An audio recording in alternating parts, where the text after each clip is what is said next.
प्यारे बच्चों, Hindi classroom channel में आपका स्वागत है। आज मैं आपको हिंदी साहित्य के भक्ति काल के बारे में बताने जा रही हूँ। भक्ति साहित्य का केंद्रीय तत्व भक्ति से है। सन 1338 से सन 1643 तक के बीच एक विशेष प्रकार की साहित्यिक रचनाएं हुई। इसे ही भक्ति काल कहा गया। भक्ति काल में भक्ति के 9 प्रकार के साधन हमारे सामने आता है, जिसमें कि है श्रवण, कीर्तन, स्मरण, चरण सेवन, अर्चना, वंदना, दास्य, सख्य, आत्मनिवेदन। अब देखिए, भक्ति काल के परिस्थिति और महत्व के बारे में हम लोग जानते हैं कि इसकी क्या परिस्थितियाँ थी। किसी भी समय की परिस्थितियाँ जीवन के प्रत्येक क्षेत्र को प्रभावित करती है। साहित्य समाज का दर्पण है। साहित्यकार किसी रचना के लिए अपनी कल्पना का मिश्रण अवश्य करता है, किंतु तत्कालीन परिस्थितियों की स्पष्ट छाप उसके लेखन में देखने को मिलते हैं। भक्तिकालीन साहित्य भक्त ईश्वर को सगुण और निर्गुण रूप में भजते हैं। भक्तों के हृदय से निश्चित उद्गार ही हमारे सामने काव्य रचना रूप में है।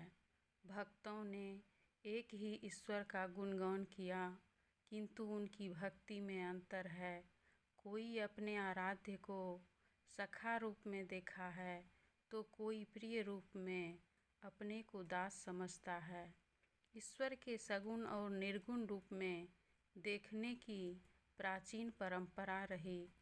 भक्ति काल में भी भक्तों ने आराध्य को सगुण और निर्गुण रूप में माना। संपूर्ण भक्ति साहित्य को इस प्रकार विभाजित किया गया है। भक्ति काव्य। अब देखिए, भक्ति काव्य को 2 प्रकार से बांटा गया है। एक निर्गुण भक्ति काव्य। निर्गुण भक्ति काव्य 2 तरह से बांटा गया है। इसकी 2 शाखाएं हैं, एक ज्ञानाश्रयी शाखा, दूसरा प्रेम मार्गी शाखा। दूसरा है सगुण भक्ति। सगुण भक्ति को 2 प्रकार से बांटा गया है, एक कृष्ण भक्ति शाखा, एक राम भक्ति शाखा।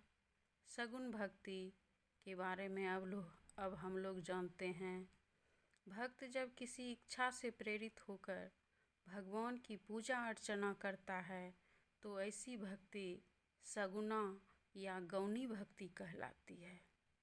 सगुण भक्त कवियों में विष्णु के अवतारी रूपों कृष्ण एवं राम का गुणगान किया है।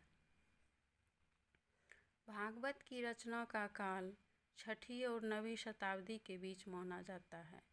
कृष्ण काव्य में कृष्ण के बाल रूप से लेकर किशोर एवं गोपियों के साथ रासलीला से लेकर मथुरा के राजा के रूप का मनोहारी चित्रण किया गया है। कवि चंडीदास, विद्यापति, सूरदास आदि ने राधा कृष्ण के प्रेम को काव्य का विषय बनाया। राम भक्ति काव्य। भारत में मध्यकाल को भक्ति काल कहा जाता है।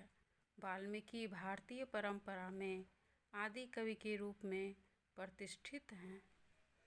उन्होंने संस्कृत में आदि ग्रंथ की रचना की। यह ग्रंथ तथा रामायण, इस ग्रंथ में कवि ने राम को नायक बनाया और उनके संपूर्ण जीवन चरित्र को प्रस्तुत किया।